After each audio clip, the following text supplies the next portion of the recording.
నమస్తే నమస్తే గురుగారు. ఇప్పుడు మీరు చెప్పినటువంటి ఈ వైద్య విధానంలో యోగాసనాల్లో చేసేటప్పుడు ముందు ఏదైనా ప్రార్థన అదేదైనా మనం ప్రారంభిస్తే చెప్తే బాగుంటుందని.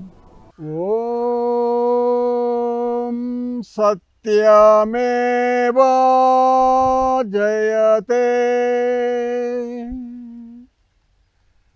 ఓం గురు బ్రహ్మా గురుర్విష్ణు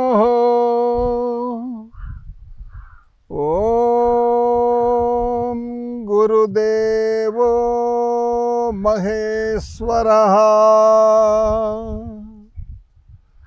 ఓం గురు సాక్షాత్ పరబ్రహ్మ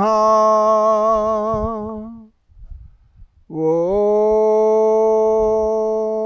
తస్మై శ్రీ గురవే నమః. ఓం శాంతి శాంతి శాంతి.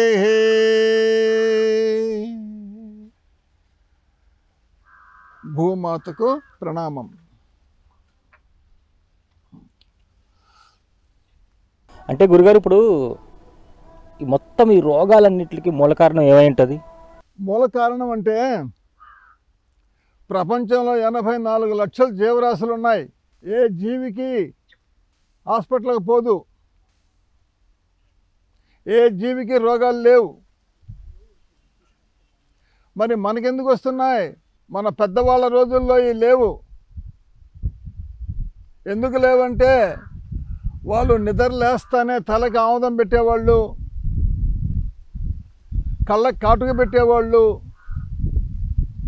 కుండలో వండుకొని తినేవాళ్ళు, సనికిల బండ మీద రుబ్బుకునేవాళ్ళు,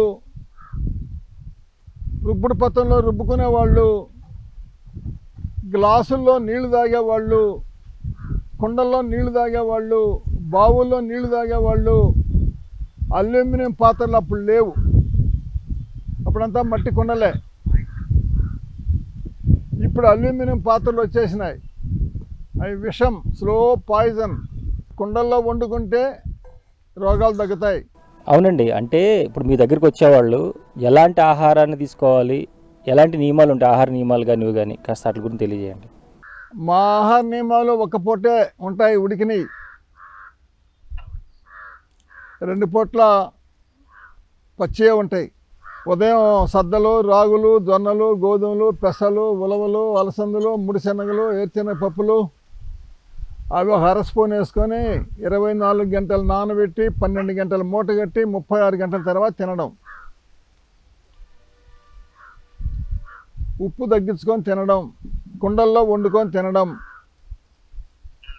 సాయంత్రం సొరకాయ, బీరకాయ, దొండకాయ, బెండకాయ, కీరకాయ, దోసకాయ, గుమ్మడికాయ జ్యూస్ చేసుకొని తాగడం, లేదంటే పచ్చి తినటం. ఇంక రోగాలు రావు. రోగాలు రావడానికి కారణాలు అవే: మసాలాలు, ఉప్పులు, మిరప్పొడి, చింతపండు, ఆవాలు, జీలకర్ర, మిరియాలు ఇవన్నీ వేసే జబ్బులు తెచ్చుకుంటున్నాం.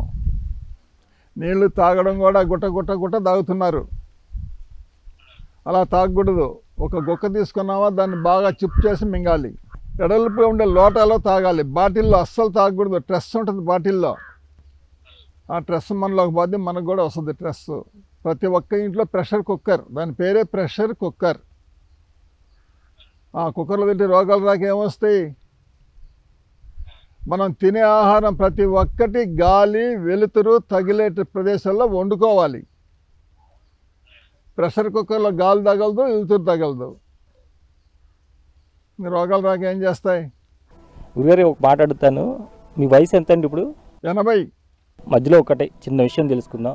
అంటే మీ జీవన ప్రయాణం ఏ విధంగా సాగింది? మిమ్మల్ని ఈ సాధనా మార్గంలో తీసుకొచ్చినటువంటి గురువులు ఎవరు?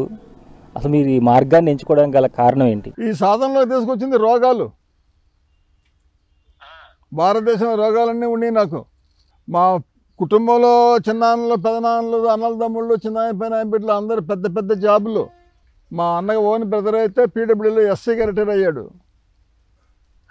ఒక ఆయన డిఈగా రిటైర్ అయ్యాడు, ఒకడు అడ్వకేటు, ఒకడు బ్యాంక్ మేనేజరు, ఒకడు ఎంఏ చేసాడు. నేనైతే చదువుకోలే. 4వ క్లాస్ చదివా ఈది బడి.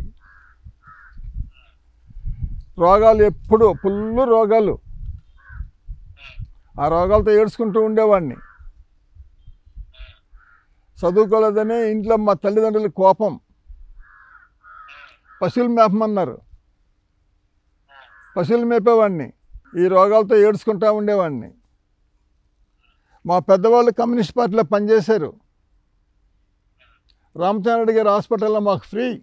హాస్పిటల్ తీసుకుపోతే తగ్గేది లేదు, ఏమీ లేదు. తర్వాత ఎవరో ఒక ఆయన మహానుభావుడు రామయ్య అని వచ్చాడు, యోగా చేయి తగ్గిపోతాయి అన్నాడు. ఆ యోగా కోసం చుట్టూ 40 గ్రామాలు తిరిగా, ఎక్కడ దొరకలా. ఎవరో ఒక ఆయన మోహన్ రావు అని బ్రాహ్మణుడు వచ్చాడు, నేను చెప్తాను యోగా అని. ఆయన చెప్పింది వ్యాయామం, లోడీలు, డమ్ములు, బుల్ వర్కరు, స్ప్రింగులు, వెయిట్ లిఫ్టు, కుస్తీలు, ఇవి ఆయన చెప్పింది. ఇవి చేస్తూ ఉన్నామో ఒకరోజు మా గురువు గారు పల్కూరు సంచురామిరెడ్డి గారు వచ్చారు.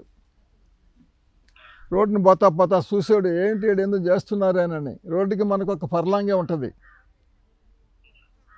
వచ్చి ఏం చేస్తున్నారంటే యోగా అని చెప్పాను నేను. ఇది యోగా కాదు, వ్యాయామం, ఇది చేయబాకండి, యోగా చేయండి అన్నాడు. సరే ఈయన కాడ ఉంది యోగా అని గట్టిగా పట్టుకున్నా, నాకు నేర్పేయండి, నేను నేర్చుకుంటాను, నాకు చాలా ఇష్టమని చెప్తే ఆయన ఒక బుక్ ఇచ్చాడు. 20 ఆసనాలు ఉన్నాయి దాంట్లో. దాని మీద యోగా అని రాసి ఉంది. అది రాసింది హైదరాబాద్ డాక్టర్ బి వెంకట్రావు గారు. ఆ అడ్రస్ పట్టుకుని హైదరాబాద్ వెళ్ళా. ఆ వెంకట్రావు గారిని పట్టుకున్నాను. ఆయన ఏమిటి యోగా నేర్పించాడు బాగా. మహాతల్లి భోజనం ఫ్రీగా పెట్టింది, నేర్చుకున్నాను. ఆయన ఏమిటంటే ఇంక చాలు, నువ్వు పెద్ద గొప్పవాడి అవుతావు, ఇంత పట్టుదలగా నిలదొజ్జాలని వచ్చావు, చిన్న వయసులోనే మీరు చాలా గొప్పవాడి అవుతావు, మీరు ఇక వెళ్ళిపోవచ్చు, నా సలహా నా అన్నీ చెప్పాను నీకు అన్నాడు. తర్వాత వచ్చేసా, ఇక్కడికి వచ్చి మొదలుపెట్టా ఆ పుస్తకం చూసుకొని. మా గురువు గారు చెన్నైలో ఉండి ఆయన వచ్చి ఒకరోజు పుస్తకం ఇచ్చిపోయాడు కదా, ఆయన వచ్చాడు, ఏం చేస్తున్నారు, ఎలా చేస్తున్నారని. నేను ఇంకా కొత్తగానే చేసి చూపించా ఆయనకి. ఇవి ఎక్కడికి రా అన్నాడు. ఇవన్నీ డాక్టర్ బి వెంకట్రావు గారి దగ్గర నేర్చుకున్నా అని చెప్పా. తర్వాత బెంగళూరులో వివేకానంద యోగా ఇన్స్టిట్యూట్ ఉంది, ప్రశాంత్ కుటీరం తెలుసుకున్నా. అక్కడికి వెళ్ళా, ఆయన దగ్గర కూడా నేర్చుకున్నా. పెద్ద వాళ్ళ బుక్స్ కొన్నా. బికే అయ్యంగారు, రామ్దేవ్ బాబా, ధీరేంద్ర బ్రహ్మచారి, వీళ్ళందరూ బుక్స్ కొన్నాను. అన్నీ జోడించి నేను సెంటర్ స్థాపించాను ఇక్కడ. 54 సంవత్సరాలైన స్థాపించి. ఏ జబ్బైనా 100% గ్యారంటీ ఇస్తాం, బాగు చేస్తాం, ఫ్రీ కాస్ట్. ఇప్పుడు మీరు చేసే ఈ వైద్య విధానానికి ఏదైనా పేరు ఏదైనా ఉంటుందండి? సత్యాన్వేషణ ధ్యాన యోగా ప్రశాంతి నిలయం అని పేరు పెట్టా. అది కూడా ధ్యానంలో వచ్చింది ఆ పేరు పెట్టా.